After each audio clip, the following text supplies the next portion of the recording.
Ricky Nelson's son says his father faced difficult schedule as a teen idol during Ozzie and Harriet. The eagle hanging over the living room fireplace on the set of The Adventures of Ozzie and Harriet wasn't a typical TV prop. It was a duplicate of the one that decorated the fireplace of the Nelson family's real house in a gated community near Runyon Canyon in L.A. Each day, they'd roll out of bed and go home to work. Gunnar Nelson, one of Ricky Nelson's sons, tells Closer. It had to have been surreal. From 1952 to 1966, Ricky, his older brother, David, and their parents, Ozzie and Harriet, remained America's first family. That's what made the show work. A real family playing a real family on television. But what audiences saw on screen was still fiction, and as expected to live up to the perfection of their TV images left the Nelson boys with little room to grow, make mistakes or find their true selves. Unlike his befuddled TV role, Ozzie was a savvy showbiz veteran who had earned a law degree but never practiced after his big band found success in the 1930s. The creator, producer, director, and star of Ozzie and Harriet had his hand in every aspect of the series, including creating his sons' on-screen personalities. From the moment they joined the family business, at ages 8 and 12, Ricky and David were made aware of their responsibilities, especially after their TV series premiered. The network had a morals clause, meaning that all their behavior, both on and off the set, was under constant scrutiny, Gunnar explains.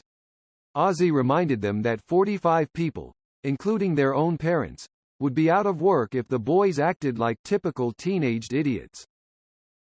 It's no surprise that Ricky's youthful rebellion was a quiet one.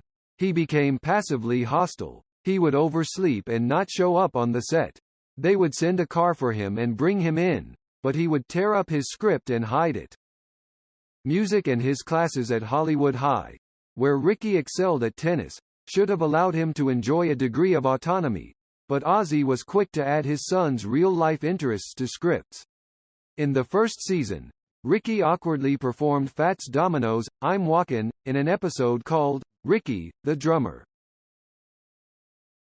The viewers loved it. In 1958, his single, Poor Little Fool, off his second album, became Ricky's first #1 hit. He was 16 when Life magazine declared him a teen idol. From that moment on, reality diverged from the storylines on the set, Gunnar explains. Pop would leave on the weekends to tour and do shows, and then go back to the set in LA on Monday and put the sweater back on again. That must have been difficult for him. Still, Ricky's life was never his own.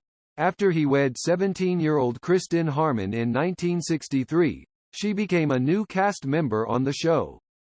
The daughter of football legend Tom Harmon, an older sister of NCIS Mark Harmon, Kristen played Ricky's wife.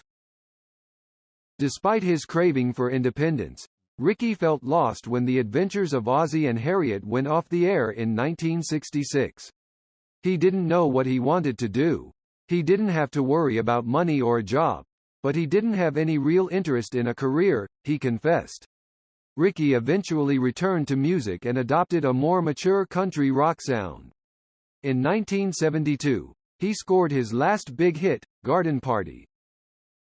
3 years later, Ozzie died at 68 from liver cancer.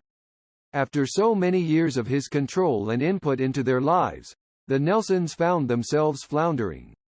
Ricky's troubled marriage erupted in a tabloid-ready blaze of accusations of alcoholism, drug abuse, financial recklessness, and bad parenting. Things got ugly, and more surreal, before the ink dried on their divorce. When Rick was out on tour, Chris backed up a moving van and just took all the furniture.